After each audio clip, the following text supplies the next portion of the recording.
நெல்லை சந்திப்பு சொக்கநாதர் மீனாட்சி அம்பாள் திருக்கல்யாண வைபவம் விமர்சையாக நடைபெற்றது. இதில் திரளான பக்தர்கள் கலந்து கொண்டு சுவாமி தரிசனம் செய்தனர்.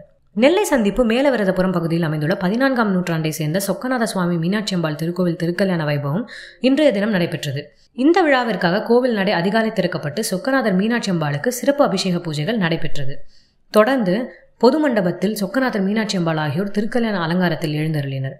தொடர்ந்து கோவிந்தரும் சிறப்பு அலங்காரத்தில் கொலு மண்டபத்தில் எழுந்தருள சிறப்பு பூஜைகள் நடத்தப்பட்டது.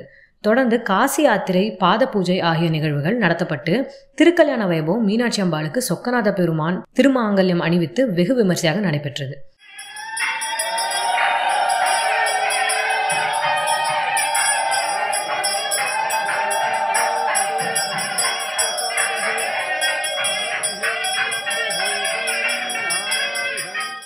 தொடர்ந்து மாலை மற்றும் வைபவம் மகா தீபாராதனையும் நடைபெற்றது.